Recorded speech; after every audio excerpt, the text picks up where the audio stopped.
Este es un mensaje del pastor John MacArthur, traducido y predicado en español para el mundo de habla hispana. Esta noche vamos a volver a ver Colosenses capítulo 1 y una porción muy importante de las Escrituras, una que me habla de la personalidad más importante en el universo. Esto es el Dios del cielo revelado como el Hijo. Este es el corazón mismo del cristianismo.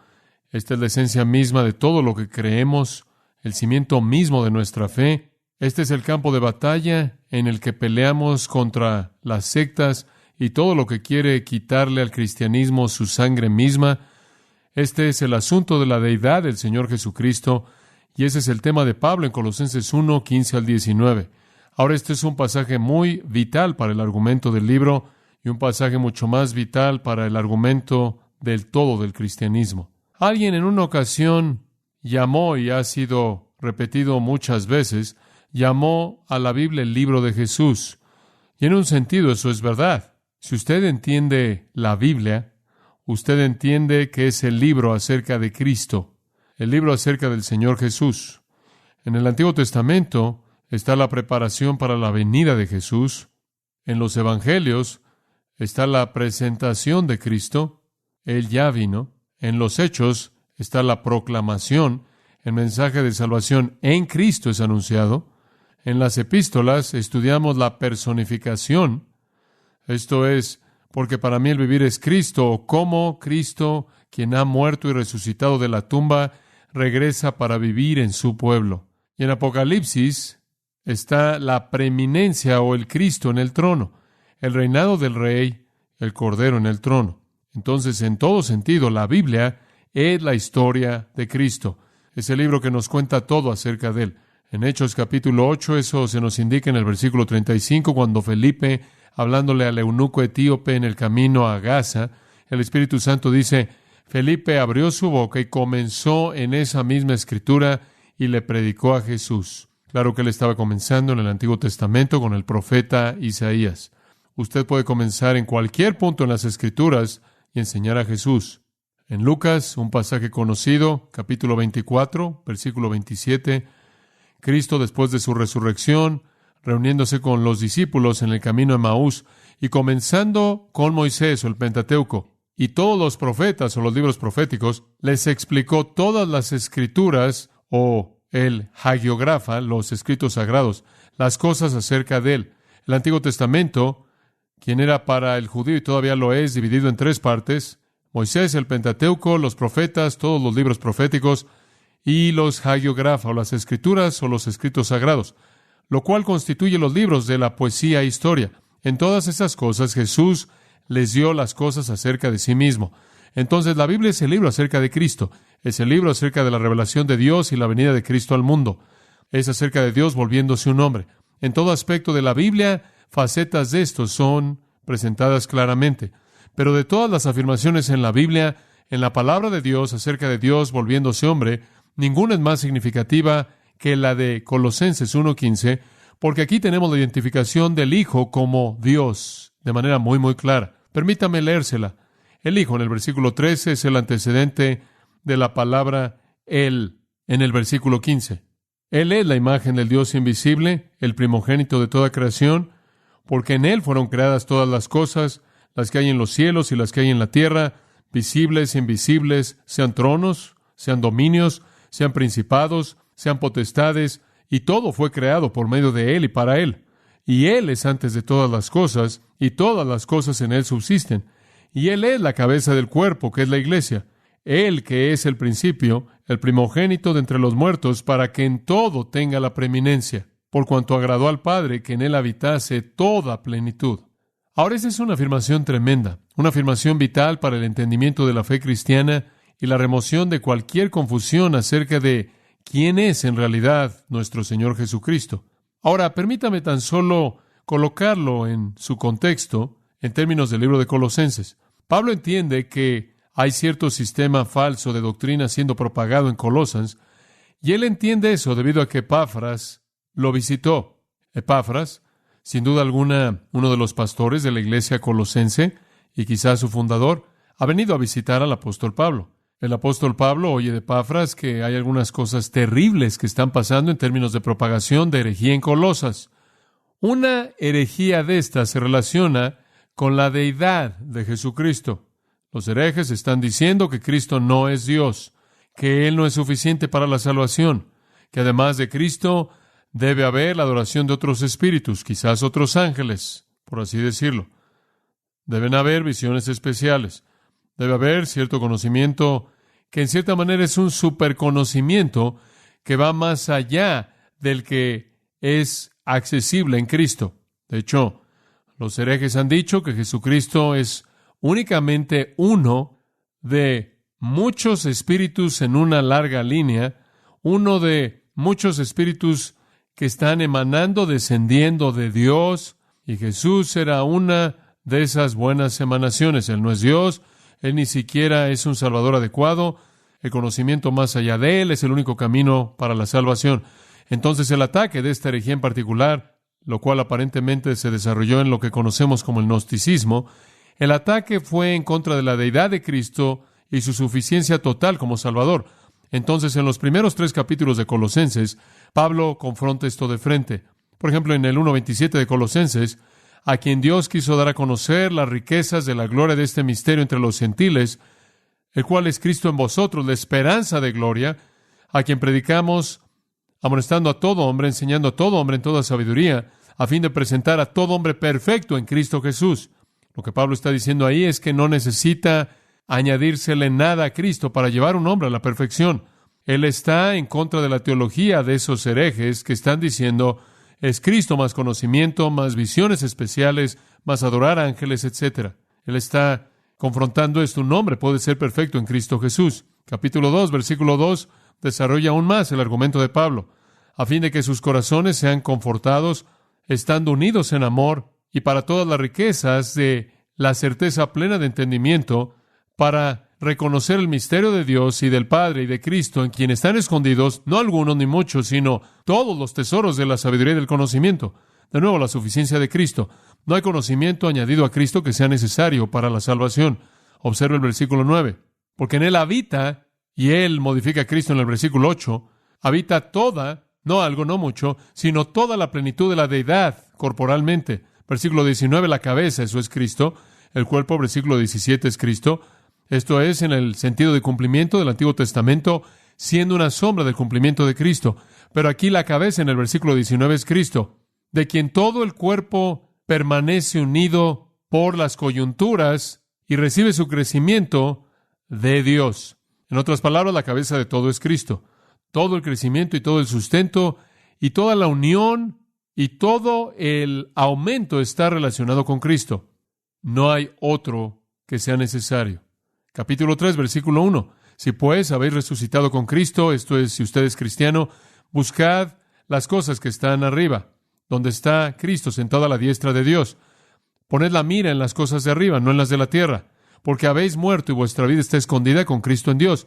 Cuando Cristo, quien es nuestra vida, o mejor, cuando Cristo nuestra vida aparezca, todo es Cristo, nuestra vida es de Cristo, nuestra esperanza es Cristo, toda la sabiduría está en Cristo, todo el conocimiento está en Cristo, todo el crecimiento está en Cristo, toda la perfección está en Cristo. Ese es su argumento entero.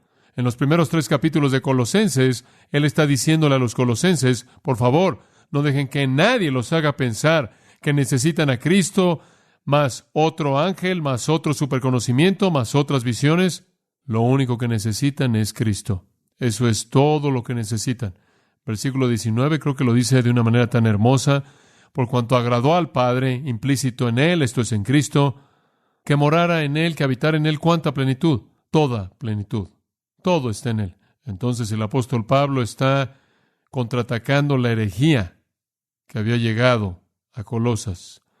Y la herejía estaba bastante bien basada en un dualismo filosófico, como vimos en nuestra introducción a Colosenses. El dualismo filosófico dice que la materia es mala y el espíritu es bueno. Y debido a que Dios es espíritu, Él es bueno. Pero debido a que toda la creación es materia, es mala. Entonces un Dios bueno no puede crear una creación mala. Entonces lo que sucedió fue que Dios comenzó a enviar emanaciones o espíritus comenzaron a salir de Dios como olas en un lago. seguían y seguían y seguían y seguían viniendo, y las primeras fueron buenas, y después se volvieron neutrales, y después se volvieron malas. 1,000,000 de emanaciones pasaron. Usted tiene algunas emanaciones malas, una de las cuales fue lo suficientemente mala como para crear el mundo. Ahora Jesús simplemente fue una de esos procesos de emanaciones, una buena con seguridad, no obstante una de ellas. Él es igual a un ángel, y esa es la razón por la que adoraban estas emanaciones, o espíritus o ángeles. El punto de Pablo aquí es decir a los colosenses, Jesús no es una emanación de Dios. Él no es alguien que está ahí a lo largo del proceso, un peldaño en la escalera que viene de la naturaleza de Dios. Él es Dios en carne humana. Pablo ya acabó con los pensamientos de apertura.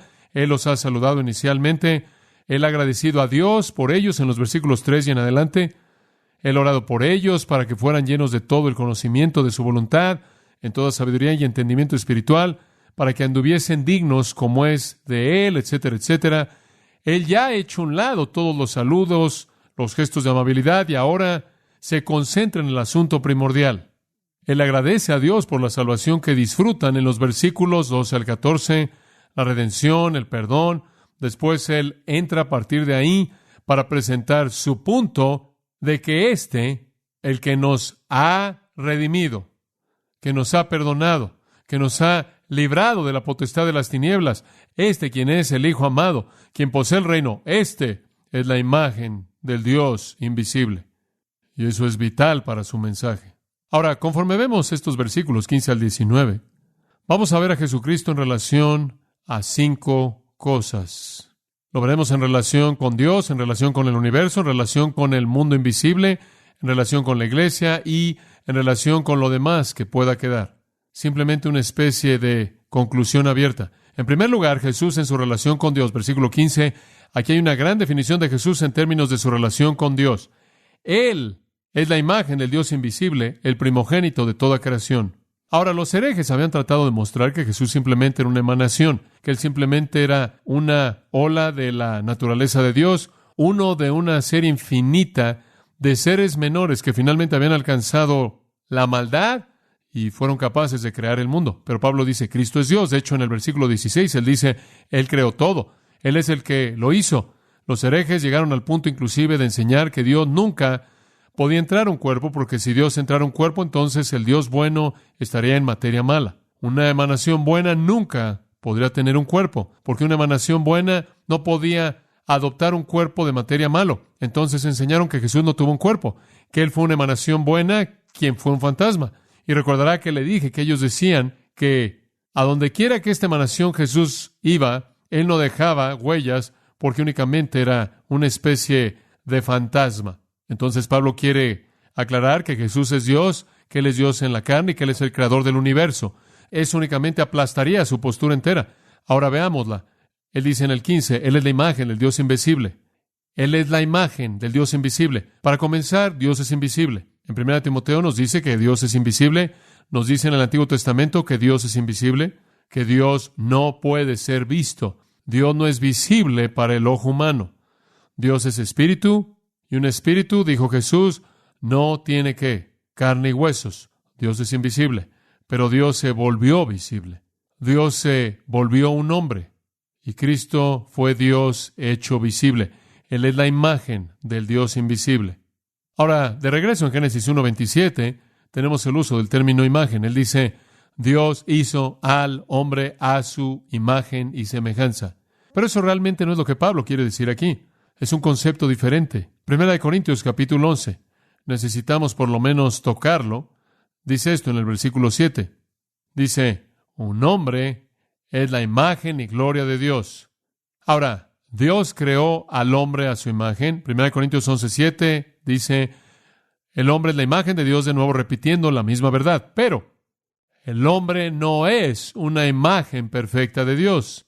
Dice usted, ¿de qué manera es un hombre la imagen de Dios?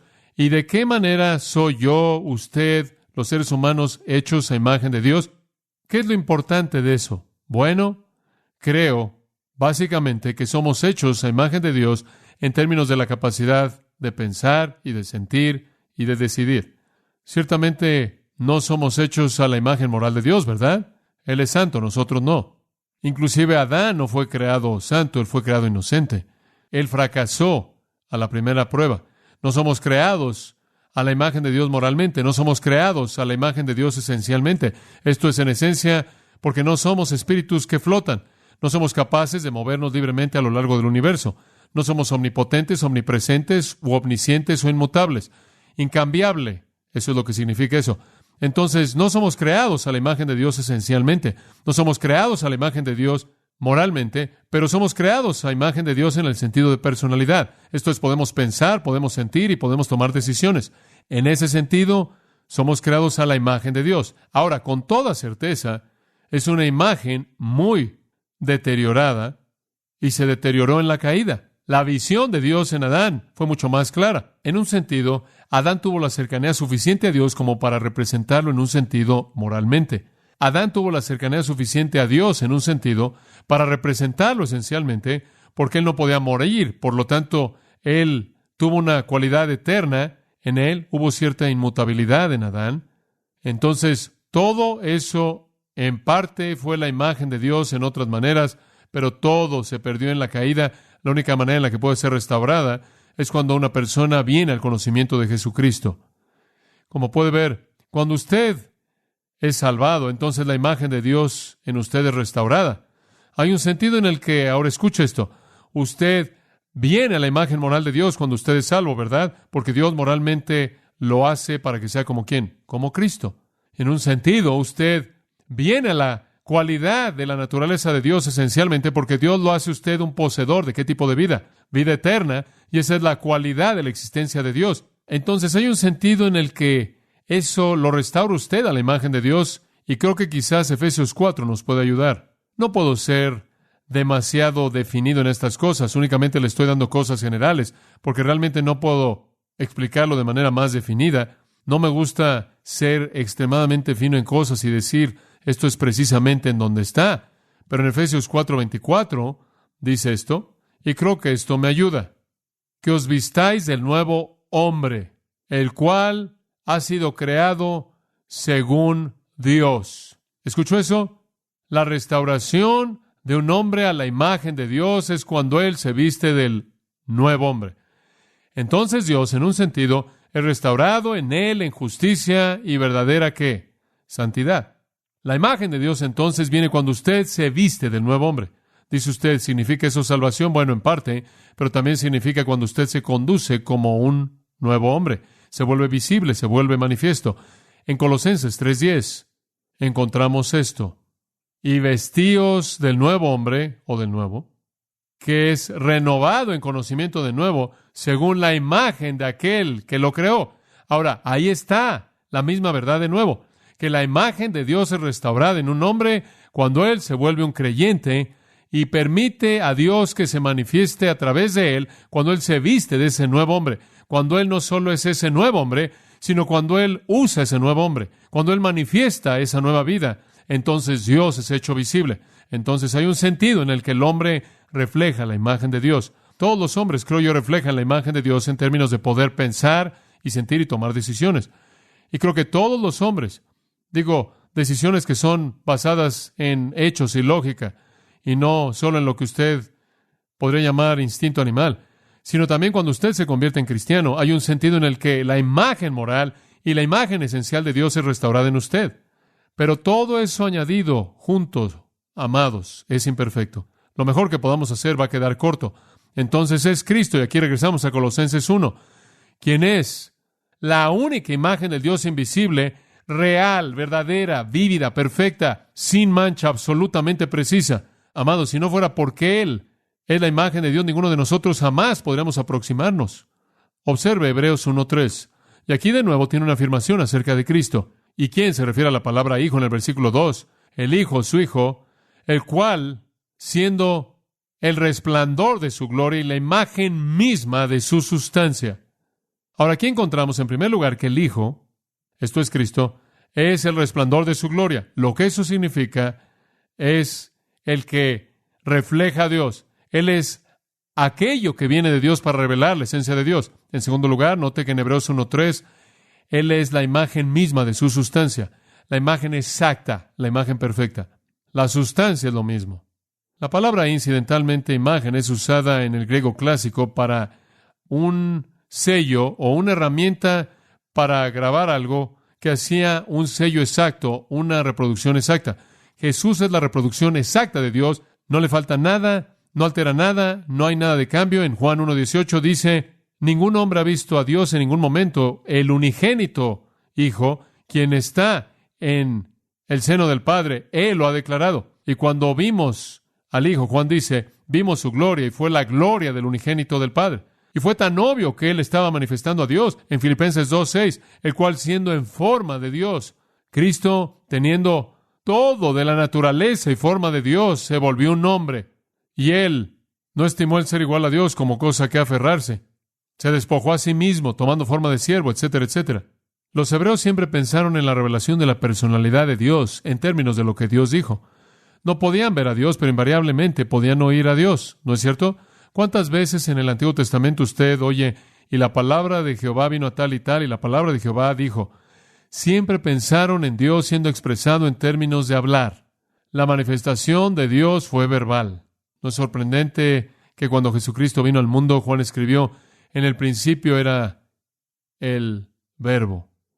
Y el Verbo era con Dios, y el Verbo era, ¿qué? Era Dios. Porque el judío siempre pensó de Dios como revelado en su palabra. Dios es revelado verbalmente, y no es sorprendente que dice en Hebreos capítulo 1 que Dios, habiendo hablado muchas veces y en muchas maneras, en otro tiempo a los padres por los profetas, en estos postreros días que nos ha hablado por el Hijo. La revelación de Dios fue siempre su palabra. Y la palabra es Cristo. Y Cristo es el pensamiento y expresión idénticos de Dios. Esa es la razón por la que Jesús dijo en Juan 14:9, el que me ha visto a mí, ha visto al Padre. En Mateo 17, Jesús inclusive permitió que tuvieran un vistazo del hecho de que Él era Dios. Esto debe terminar para siempre cualquier especulación o argumento acerca de esto, en donde encontramos al Señor Jesucristo revelándose a sí mismo. Mateo 17, una transfiguración, versículo 2, Él se transfiguró delante de ellos, su rostro brilló como el sol, y su vestimenta era blanca como la luz, y una voz de la nube dijo, este es mi Hijo amado, en quien tengo complacencia, a Él oíd. Él reveló, Él hizo a un lado su carne y dijo, ahora ustedes ven a Dios en su gloria Shekinah. El Hijo entonces es la única representación perfecta de Dios. Los hombres no lo son. Son una imagen distorsionada, inclusive cuando son restaurados en Cristo, son menos que adecuados. Solo en Cristo es Dios visto en perfección absoluta. En 2 Corintios 4:6, esto es hermoso. Porque Dios, que mandó que de las tinieblas resplandeciese la luz, ha resplandecido en nuestros corazones para dar la luz del conocimiento de la gloria de Dios. Ahora, ¿cómo lo hizo? ¿Cómo es que Dios le dio al hombre la luz del conocimiento de la gloria de Dios? Aquí viene, en la faz de ¿quién? De Jesucristo. Dios ha declarado su gloria en la faz de Jesucristo. Ahí es en donde Dios es manifiesto. Ahora, regresando a Colosenses 1 y viendo esa palabra imagen, significa una copia precisa, una réplica. Cristo es la réplica perfecta, sin distorsión de Dios. Y ¿sabe una cosa? Él no solo es un boceto, Él está todo lleno. Colosenses 2:9, porque en Él habita corporalmente toda la plenitud de la deidad. Colosenses 1:19, por cuanto agradó al Padre que en Él toda la pleroma habitase, toda plenitud. Jesús entonces, amados, es la revelación completa, final, la única revelación de Dios sin que le falte nada. Pensar de Jesucristo como algo menos que eso es blasfemo hacia Dios, idolatría, como vimos esta mañana. En Génesis 32, creo que es, ¿no es cierto? Versículo 30.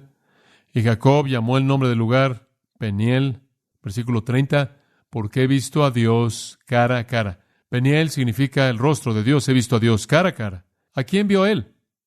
Yo creo que él vio al Hijo, una manifestación preencarnada. Nosotros somos una imagen distorsionada, inadecuada. Cristo es el único adecuado. Pero le voy a decir una cosa que para mí me es emocionante pensarlo, es 1 Juan 3:2, que algún día seremos como Cristo. Esa es una realidad asombrosa, asombrosa. Pensar que Dios se volvió un hombre, Dios invadió el mundo en forma humana, es un pensamiento sorprendente. Efesios 4:13 dice que nuestro objetivo como cristianos, aquí y ahora, es llegar a la unidad de la fe y del conocimiento del Hijo de Dios, a un varón perfecto, a la medida de la estatura de la plenitud de ¿quién? De Cristo. Vamos a ser como Él. Ahora estamos distorsionados. Vamos a ser como Él. Debemos esforzarnos por ser como Él, inclusive ahora. Entonces Cristo es Dios revelado en el mundo. Si usted quiere saber cómo es Dios, ve a Cristo.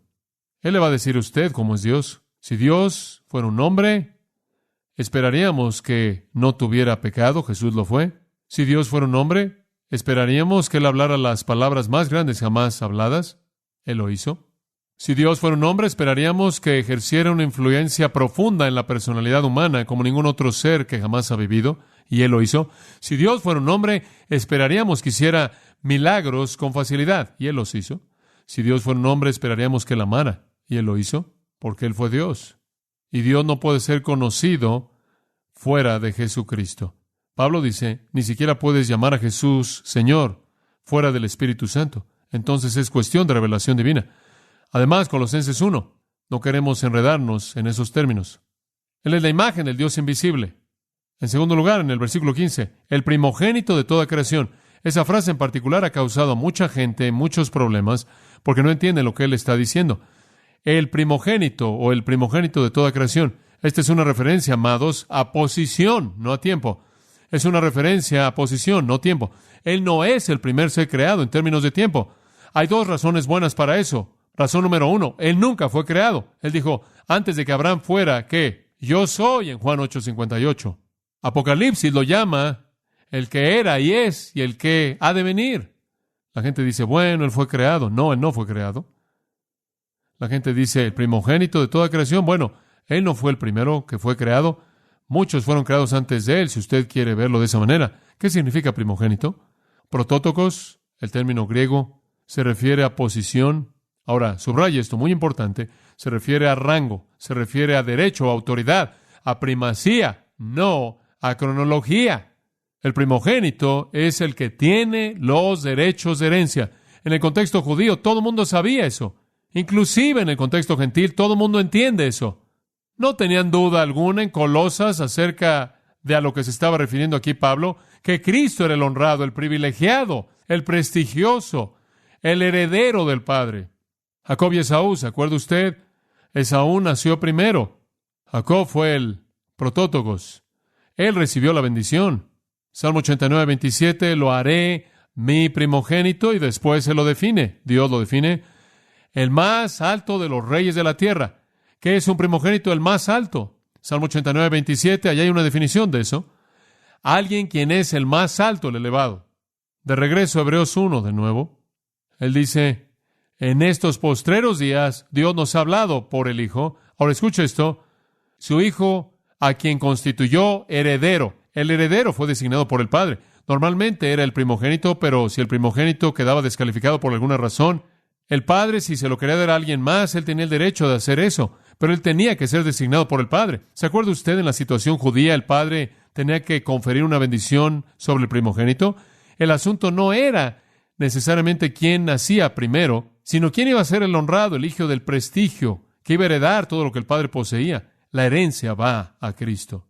En Apocalipsis capítulo 5, Dios está en el trono y el rollo está en su mano, el título de propiedad de la tierra, sellado con 7 sellos, como era la costumbre en la ley romana. Para sellar un testamento tenía que ser sellado 7 veces para que usted no pudiera desenrollarlo sin hacer una distracción obvia.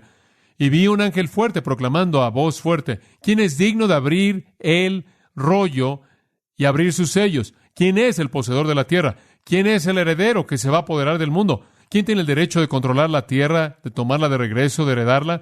Y ningún hombre en el cielo y en la tierra, ni debajo de la tierra, pudo abrir el rollo, inclusive verlo. Juan dice, y lloré mucho porque nadie fue hallado digno. ¿Dónde está el primogénito? ¿Dónde está el protótocos? ¿Dónde está el primordial? ¿Dónde está el heredero? No llores, uno de los ancianos me dijo, el león de la tribu de Judá, la raíz de David, ha prevalecido, ha vencido para abrir el libro y abrir sus 7 sellos. Y vi, y he aquí, en medio del trono y de las 4 criaturas vivientes, y en medio de los ancianos, estaba de pie el cordero como si hubiera sido inmolado, con 7 cuernos y 7 ojos, que son los 7 espíritus de Dios enviados a toda la tierra. y Él vino y tomó el rollo de la diestra del que estaba sentado en el trono. Aquí está Cristo tomando el título de propiedad de la tierra como el protótokos para apoderarse y reinar como el Rey de Reyes y Señor de Señores. Del capítulo 6 al 19, vemos cómo se apodera de la tierra hasta que finalmente reina en el capítulo 20. Versículo 13 es un eco de los sentimientos del cielo. Toda criatura que esté en el cielo y en la tierra y debajo de la tierra, y las que están en el mar y todo lo que hay en ellos, oí decir, la bendición y la honra y la gloria y el poder sean aquel que está sentado en el trono y al Cordero por los siglos de los siglos. Como puede ver, todo el universo hace un eco juntos de que éste es digno. Y el hecho triste es, amados, de que lo que Satanás quiere hacer es asegurarse de que nadie entiende eso. Asegurarse de que nadie realmente cree que Jesús es Dios. Asegurarse de que realmente nadie crea que Él no es una criatura, sino que Él es el primordial de todas las personalidades. Entonces, en 2 Corintios 4:4, en los cuales el Dios de este siglo, ¿quién es ese? Satanás, ha cegado las mentes de los incrédulos, no sea que la luz del Evangelio glorioso de Cristo, quien es la imagen de Dios, les resplandezca. Satanás no quiere que la gente sepa que Él es la imagen de Dios. Satanás no quiere que la gente sepa que Él es el único que tiene el derecho de gobernar en el mundo. Satanás no quiere que lo sepan, entonces sus mentes están cegadas por la incredulidad. Ese es un buen versículo que mostrarle a alguien cuando le dicen a usted, Cristo no es Dios. Usted le puede explicar a ellos por qué creen eso. En Juan 10:33, los judíos respondieron. Jesús hizo muchas afirmaciones, pero los judíos entendieron el mensaje. La gente dice, bueno, Jesús nunca dijo ser Dios. Por favor, y eso es suave. Jesús nunca dijo ser Dios. Los judíos respondieron en Juan 10:33, por una buena obra no te apedreamos, sino por blasfemia, y porque tú, siendo un hombre, te haces igual a Dios. Ellos entendieron el mensaje. Créame que entendieron el mensaje. Ellos sabían exactamente lo que Él estaba diciendo. Él había dicho tener autoridad divina sobre los ángeles. Él había dicho tener autoridad divina sobre los hombres. Él afirmó tener autoridad divina sobre todo cuando dijo, toda potestad me es dada en el cielo y en la tierra, Mateo 28:18. Él dijo tener autoridad divina sobre la ley, sobre el día de reposo, sobre la tradición de los ancianos, en todo, en cada parte de todo. Él dijo tener poder para perdonar pecados, poder para resucitarse a sí mismo de los muertos, y Él lo probó. No, Jesús no es un subdios emanando. Él es Dios. Entonces vemos a Jesús en su relación con Dios de manera tan poderosa en el versículo 15. Ahora ve el versículo 16. Jesús en su relación con el mundo. Jesús en su relación con el mundo. Porque en Él fueron creadas todas las cosas, las que hay en los cielos y las que hay en la tierra, visibles e invisibles, sean tronos, sean dominios, sean principados, sean potestades. Todo fue creado por medio de Él y para Él. Ahora, acabamos de aprender que Él tiene la primacía sobre toda la creación. ¿Y sabe por qué? Porque Él lo creó todo. Juan 1 dice, y nada de lo que ha sido hecho sino por Él. Y sin Él, nada de lo que ha sido hecho fue hecho. Obsérvelo de nuevo en el versículo 16. Porque por Él fueron creadas todas las cosas. ¿Quién creó todo? Cristo. No algún subdios, algún demiurgo, alguna emanación menor, no algún ser malo. Cristo es el Dios creador. Y Él creó para sí mismo, y Él creó para su gloria, como también por sí mismo. Hebreos de nuevo, 1:2. Por quien asimismo hizo el universo. Por su día, en el griego significa a través de o mediante, a través de Cristo hizo el universo. Le voy a decir una cosa, cuando usted piensa en eso es absolutamente increíble.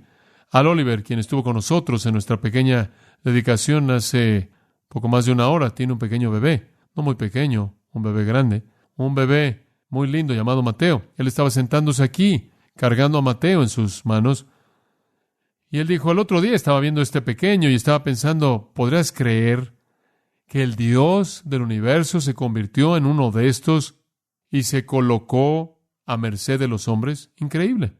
Y yo dije, ese realmente es un pensamiento profundo.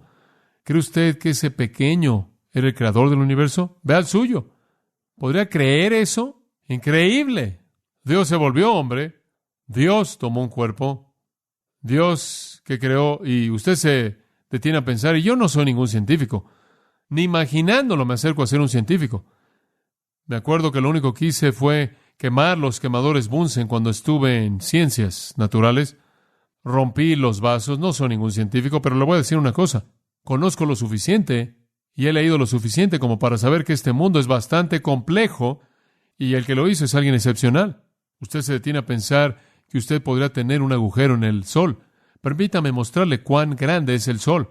Usted puede tener un agujero en el Sol y usted podría colocar ahí 1,200,000 tierras y todavía tener lugar para 4,300,000 lunas para que estén alrededor de él. Eso es grande. La estrella más cercana está a más de 200 millones de kilómetros de distancia. La estrella del norte está a más de 400 millones de kilómetros de distancia. Una estrella en particular, el nombre de la cual siempre me sorprende, Betelgeuse se llama, esa estrella está a más de 880 millones de kilómetros de distancia. No me pregunte qué tan lejos está eso, 880 millones de kilómetros de distancia. La ciencia dice que es tan grande que su diámetro es más grande que la órbita de la Tierra. Eso es mucho material. Jesucristo lo hizo todo. Jesucristo lo hizo todo. Y la gente dice, yo no creo en ese milagro de convertir el agua en vino. Oh, por favor. Yo no creo que él de hecho curó a ese hombre cojo. Adivina otra vez, hombre. Si quiere discutir conmigo acerca de su poder creador, tendrá que pasar por encima de mí porque yo soy una criatura nueva y yo conozco lo que él puede hacer. Esa es la razón por la que yo rechazo la evolución. La evolución para mí es absolutamente absurda. Solo hay una razón por la que una persona podría creer en la evolución. Bueno, dos razones. Bueno, voy a retractarme. Dos razones. Una, ignorancia. Digo, usted simplemente no sabía, ¿verdad? Usted simplemente nunca había oído la verdad. Dos, simplemente incredulidad deliberada. Como leí en un artículo escrito por un científico quien dijo en una ocasión, rechazo la idea de un Dios trascendente. Entonces, ¿qué otra opción tengo? Ahí está. Él lo hizo todo. Eso es lo único en lo que usted puede creer, si usted lo piensa. Entonces Pablo está estableciendo un super cimiento para explicar quién es Él. Simplemente otro pensamiento en el versículo 17 que creo que realmente es impresionante. Y Él es antes de todas las cosas, y todas las cosas en Él subsisten. Él es antes de todas las cosas. ¿Sabe lo que me encanta? Esa afirmación en Juan 8:58. Antes de que Abraham fuera, yo soy. Me gustaría haber estado ahí. Me hubiera encantado ver la reacción ahí. Eso es simplemente algo conmovedor. Él es antes de todas las cosas. Antes de que hubiera algo, ahí estaba Él. Eso es necesario si usted va a hacer todo. Él dijo en Apocalipsis 1:17, yo soy el alfa y el omega, el principio y el fin, el primero y el postrero. Yo soy el que vive y vivo para siempre. Apocalipsis capítulo 2. Estas cosas dijo el primero y el postrero, el que estaba muerto y que está vivo. Grandes afirmaciones. El primero, la fuente inicial. Apocalipsis 22:13, yo soy el alfa y el omega, el principio y el fin, el primero y el postrero. Versículo 16, me encanta esto. Yo soy la raíz y el linaje de David. Piénselo, ¿cómo usted puede ser la raíz y el linaje de la misma persona? ¿Cómo puede usted ser el padre de David y el hijo de David? Él lo es. Él es antes de todas las cosas. Y me encanta esto, dice, y todas las cosas en Él subsisten. ¿Lo ve usted ahí? Por Él, y todas las cosas en Él subsisten. Hebreos 1:3 dice que Él sustenta a tiempo presente. Él sustenta todas las cosas por la palabra de su poder. Ahora, quería tener algunas ideas de esto y entonces estaba leyendo este pequeño libro que Bob Heinmiller me dio y tenía algunas cosas muy interesantes. En tan solo un momento le voy a compartir algunas de ellas. Pero cuando usted piensa en cómo la Tierra se mantiene unida, es realmente increíble. Digo, es increíble. Si la rotación de la Tierra redujera su velocidad de manera alterna, nos congelaríamos y nos quemaríamos. Entonces tiene que rotar a la misma velocidad constantemente. Si la temperatura del Sol cambiara, creo que son 12,000 grados Fahrenheit, lo mismo sucedería. Nuestra Tierra está inclinada, creo que a un ángulo de 23 grados, y eso permite que tengamos 4 estaciones. Si no fuera así, los vapores del océano se moverían hacia abajo por encima del norte y el sur, apilando los continentes de hielo. Si la luna no permaneciera a la distancia exacta en la que está, las mareas de los océanos nos ahogarían. Digo, ¿Quién mantiene todo eso unido? Pablo dice, el Hijo de Dios, el Cristo de Dios. Este artículo que Bob me dio fue escrito por un hombre llamado Chestnut, un doctor, un físico nuclear. Él dijo algunas cosas fascinantes. Permítame compartir algunas de ellas con usted. Estas simplemente nos dejan boquiabiertas.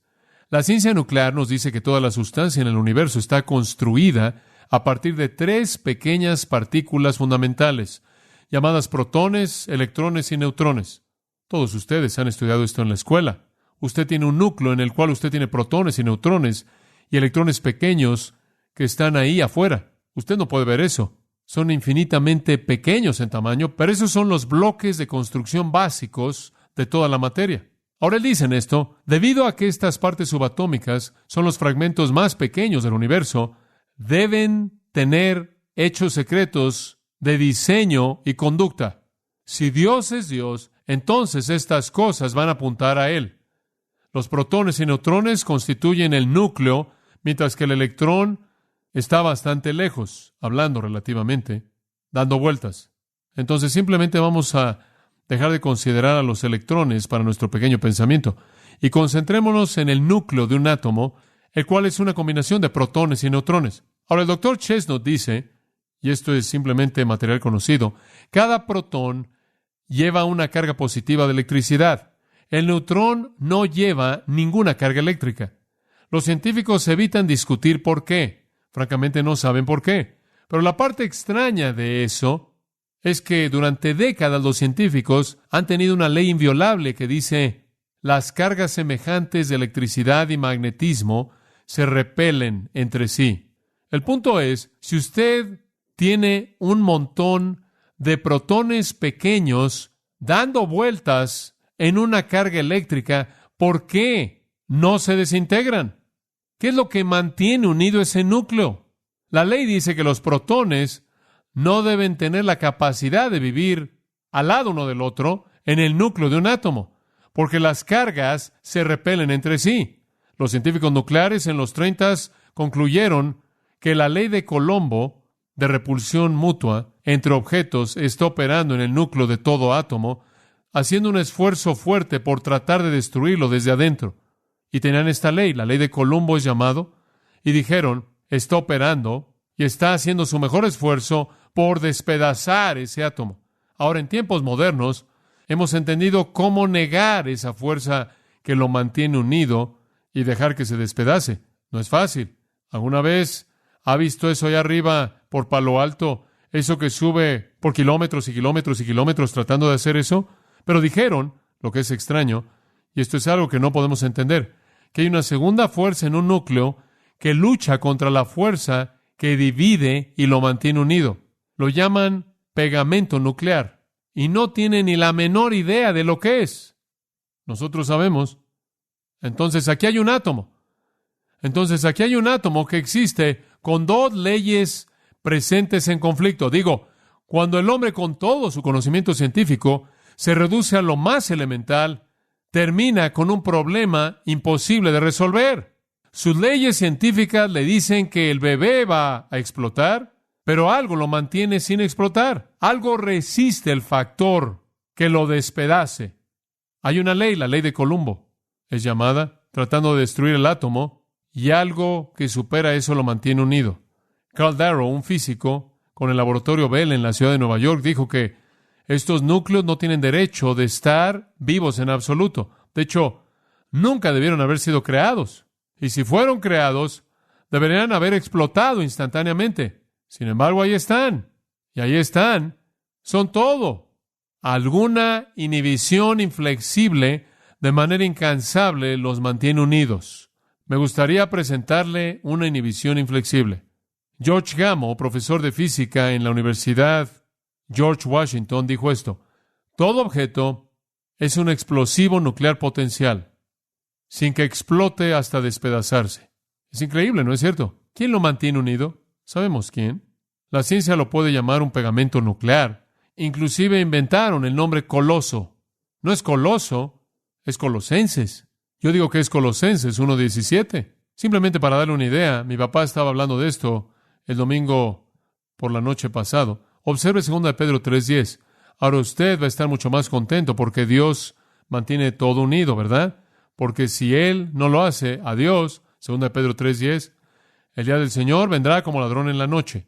Eso significa inesperadamente, en el cual ahora, observe, los cielos pasarán con gran estruendo, los elementos se derretirán con calor intenso, la tierra también y las obras que hay en ella serán quemados, viendo entonces que estas cosas serán, ¿cuál es la palabra? Disueltas. Literalmente significa soltar algo que ha sido amarrado. ¿Sabe usted lo que eso describe? Eso describe el final del pegamento nuclear. Algún día, cuando llegue el tiempo de Dios, Él va a despegar los átomos. El universo explotará en una explosión nuclear. Los cielos pasarán con una explosión que es llamada un gran estruendo, y puedo imaginarme que será algo increíble. Y los elementos se derretirán con calor intenso. Otro resultado de que estas cargas eléctricas terribles estén por todo el universo, todo se va a derretir, va a ser literalmente disuelto. Luo, soltar. Soltar es la palabra. Significa soltar aquello que está amarrado. El pegamento nuclear se acaba y todo se disuelve y se derrite. La liberación de la fuerza que lo mantiene unido destruye a los núcleos de todos los átomos. La ley de la repulsión entra en vigor. La ley de Columbo destruirá el universo. Cuando Pablo dice, Él sustenta todas las cosas, y todas las cosas en Él subsisten, Él nos dice quién es quien lo mantiene todo unido. De regreso a Colosenses 1 de nuevo. Quiero mostrarle a Cristo en su relación con el mundo invisible. Y vamos a apresurarnos y terminaremos en un minuto. Cristo en su relación con el mundo invisible está en el versículo 16 de nuevo. Porque en Él fueron creadas todas las cosas, las que hay en los cielos y las que hay en la tierra, visibles ¿y qué? Invisibles. Y aquí vienen los nombres de diferentes tipos de ángeles, rangos diferentes, sean tronos, sean dominios, sean principados, sean potestades. Todos fueron creados por Él. Ahí usted tiene las clases de ángeles. No sabemos la diferencia en los rangos, no sabemos cuál es su organización. Sabemos que tienen diferentes rangos. Algunos son llamados principados, algunos potestades, algunos autoridades, algunos dominios y algunos poderes o tronos. Entonces, sean cuales sean los rangos de ángeles que hay, Él los creó todos. Él los hizo. Él no es una de las emanaciones. Él hizo a todas las emanaciones, Pablo está diciendo. Hebreos 1:7 es útil. Y de los ángeles, Él dice, quien hace de sus ángeles vientos y sus ministros llama de fuego. Y ahí tiene usted la idea de que los ángeles son hechos.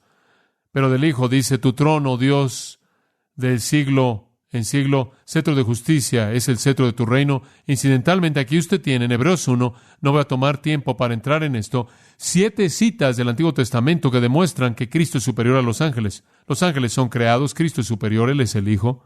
De hecho, nos dice en Filipenses 2, ¿no es cierto que toda rodilla se doblará en el cielo y en la tierra y debajo de la tierra? Sean ángeles, sean lo que sean, van a doblar la rodilla. En Efesios capítulo 1, versículo 21, Él dice, Cristo está por encima de todo principado y potestad y dominio y autoridad y sobre todo nombre que es nombrado, no solo en esta era, sino en la venidera. Todas las cosas han sido puestas debajo de sus pies. Ese es un símbolo de reinar. Un rey se sentaba sobre un trono elevado y todo el mundo estaba debajo de sus pies.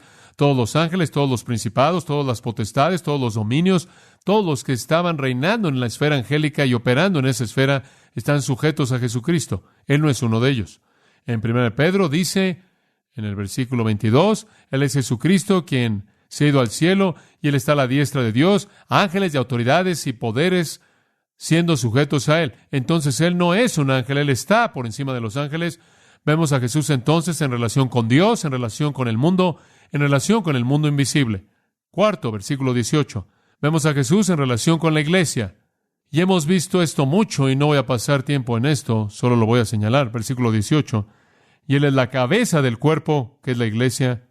Él que es el principio, el protótocos, de nuevo el primordial, de entre los muertos para que en todo tenga la preeminencia. Ahora, 4 grandes verdades son presentadas aquí acerca de Cristo. Número 1, Él es la cabeza del cuerpo. La iglesia es llamada el cuerpo de Cristo. Hay muchas metáforas usadas de la iglesia. Somos llamados una familia, un reino, una vid, un rebaño, un edificio, una novia. Pero creo que de manera singular, y aquella que no tiene equivalente en el Antiguo Testamento para Israel, como en el caso de la iglesia, es un cuerpo. Es algo orgánico. Cristo es como la cabeza y somos los miembros y los órganos y esas partes que funcionan en respuesta al dominio del cerebro. Esta, creo yo, es la metáfora más dominante de Pablo para la iglesia. Conforme entremos en 1 Corintios 12, nuestros estudios por la mañana, en un par de semanas, vamos a entrar en esto en gran profundidad e intensidad. Entonces, no voy a pasar mucho tiempo hablando de ella en esta noche. Es suficiente decir que la iglesia es un organismo. Estamos unidos de manera inseparable por el Cristo viviente. Conforme Él vive dentro de nosotros, al mismo tiempo, estamos unidos de manera inseparable a Él y de manera inseparable unos a otros.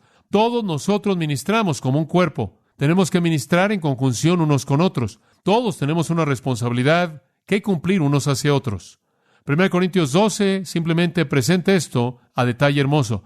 El cuerpo debe caracterizarse por unidad. Esto es, todos somos un cuerpo que va a un lugar. No somos un cuerpo con espasmos. Estamos unidos y somos obedientes al control de la mente. En el cuerpo hay, en segundo lugar, diversidad. Aunque hay una mente y una unidad en respuesta a la cabeza, quien es Cristo, al mismo tiempo está la diversidad de dones diferentes y ministerios diferentes y operaciones diferentes.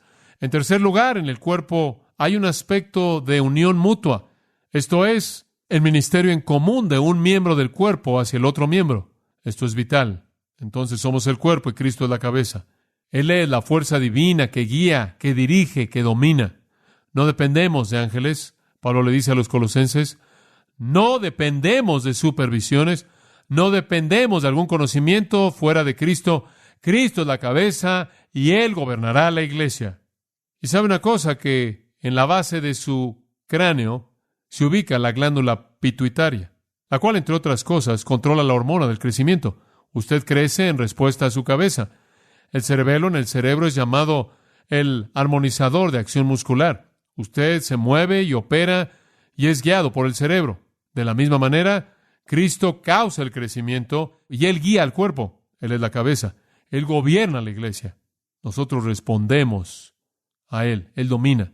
Él no es solo uno de muchos. Él no es solo un ángel que escogemos adorar y tenemos que añadir suplementos. Él es la cabeza de la iglesia, el cuerpo. Después Él dice, en segundo lugar, Él que es el principio, arque, principio en este sentido, el sentido de fuente y rango. En el sentido de primacía, Él es el arque. Puede ser traducido primordial o podría ser traducido pionero. El que está hasta el frente, el que está hasta arriba, el número uno, y también significa fuente. Él es tanto la fuente de la iglesia, esto es su poder originador, y el primordial en la iglesia. Después, Pablo dice, Él es el primogénito, protótocos de nuevo de los muertos. Le dije lo que eso significa. De toda la gente que jamás ha resucitado de los muertos, Él es el principal. Él es el primordial, el de mayor rango, el más grande de todos. Y en cuarto lugar, para que en todo tenga la preeminencia. Y lo que le dio a Él la preeminencia, amados, fue el hecho de que Él fue resucitado de los muertos. Debido a que Él murió en la cruz y fue resucitado de los muertos, el Padre lo exalta hasta lo sumo. Él tiene la preeminencia. Creo yo que el que tiene el primer lugar en rango en el universo, el que es el punto de referencia para la historia, aquel quien es el agente, la meta, el precursor, el sustentador, el gobernador en la esfera de la creación, aquel que es la cabeza de la iglesia, aquel quien es el principio, la fuente y el primordial, aquel quien es el de mayor rango de todos los que han resucitado, aquel quien es las primicias, por así decirlo, de los que durmieron. Él tiene el derecho de tener el título preeminente. ¿No lo diría usted? Entonces, en relación con Dios, el universo, el mundo invisible, la iglesia, vemos a Cristo. Finalmente, Cristo en relación con todo lo demás, versículo 19. Esto simplemente lo recoge todo. Por cuanto agradó al Padre que en Él habitase toda plenitud. Solo en caso de que algo quedara fuera, no hay nada ni nadie más que Dios. Todo está en Él. Solo en caso de que alguien no quedara cubierto, el poder, ahora escucha esto, subraya esto, los poderes de la deidad, escucha esto, los poderes de la deidad, los atributos de soberanía, no fueron distribuidos entre una multitud de seres. Son poseídos por uno, manifiesto en Cristo. Usted no necesita otros ángeles para que le ayuden a ser salvo. Eso es lo que ellos estaban enseñando. Usted no necesita otros espíritus, usted no necesita otros seres, por cuanto agradó al Padre que en Él habitase toda plenitud. Él no tuvo suplemento. Capítulo 2, versículo 3, porque en Él están escondidos todos los tesoros de la sabiduría y del conocimiento. Él no tiene rivales. Capítulo 2, versículo 9, en Él habita corporalmente toda la plenitud de la deidad, y vosotros estáis completos en Él. No se necesita a nadie más. Lo que es increíble es que cuando usted se convierte en cristiano, me encanta, Juan 1:16 dice, y de su plenitud todos recibimos, y gracia sobre gracia. Cuando usted se convierte en cristiano, todo lo que Él es se convierte en algo que es de quién, de usted. Gran verdad. John Owen lo dijo bien. La revelación hecha de Cristo y el Evangelio bendito es mucho más excelente, más gloriosa, más llena de rayos de sabiduría divina y bondad que toda la creación. Y simplemente la comprensión de ella, si es alcanzable, puede contener o comprenderse. Sin el conocimiento de lo cual la mente del hombre, a pesar de todos los inventos y descubrimientos de los que se pueda jactar, está encerrada en oscuridad y confusión. Esto, por lo tanto, merece el más severo de nuestros pensamientos, la mejor de nuestras meditaciones y nuestra mayor diligencia en ellos, porque si nuestra bendición futura consistirá en vivir en donde Él está y ver su gloria, ¿qué mejor preparación puede haber para ella que una contemplación previa constante de esa gloria en la revelación que es hecha en el Evangelio para este fin mismo, para que mediante una vista de esto podamos ser transformados gradualmente en la misma gloria? Fin de la cita. Mi respuesta está en las palabras de Pedro. Santificad en vuestros corazones a Cristo como el Señor, y creced en la gracia y el conocimiento del Señor Jesucristo. Padre nuestro, estamos agradecidos por lo que nos has enseñado de nuevo esta noche, conforme hemos visto a Cristo. Gracias por el milagro maravilloso de que tú entraras a la vida humana. Te doy gracias por estas personas preciadas, por su amor hacia ti, por su fidelidad en venir y oír y enseñar y salir a vivir estas verdades. Gracias por lo que significan para mí, por cómo me alientan a mí y cómo piedra con piedra me afilan, cómo me forzan a ser diligente para que pueda alimentar sus almas. Gracias por ti, porque puedo venir a ti y ser alimentado, para que yo al mismo tiempo pueda alimentarlas. Mi oración más grande en esta noche fue exaltar al Hijo y simplemente pido, Padre, que eso haya sido hecho y que vayamos de este lugar habiendo visto a Jesucristo en toda la majestad de su persona. Danos una buena semana para compartir las verdades que hemos aprendido. En el nombre de Cristo. Amén. Usted ha escuchado a John MacArthur, maestro bíblico de gracia a vosotros. Para más información y acceso gratuito a todos los mensajes de John, así como una lista de libros incluyendo la Biblia de estudio, visite la página web en gracia.org. Gracia a vosotros y el pastor John MacArthur se reservan toda protección y derecho de autor bajo la ley que esté vigente. La información de derecho de autor está disponible en gracia.org, que incluye instrucciones para limitar la duplicación de este archivo digital. Gracia a vosotros es una organización sin fines de lucro, dedicada a desarrollar recursos desde las enseñanzas del pastor John MacArthur, las cuales ofrecen la verdad de las Escrituras. Por otra parte, su apoyo en oración y sus donaciones al ministerio nos ayudan a lograr este propósito para equipar a miles de personas de habla hispana. Si desea hacer una donación o ofrenda, puede hacerlo utilizando su tarjeta Visa, Mastercard, Discovery o American Express, ingresando a gracia.org, y si vive en Estados Unidos o Puerto Rico, también puede llamarnos al 1-866-5-GRACIA, esto es, 1-866-547-2242. Recuerde, desde cualquier lugar puede ingresar a nuestra página web en gracia.org. Y de antemano, gracias por su apoyo.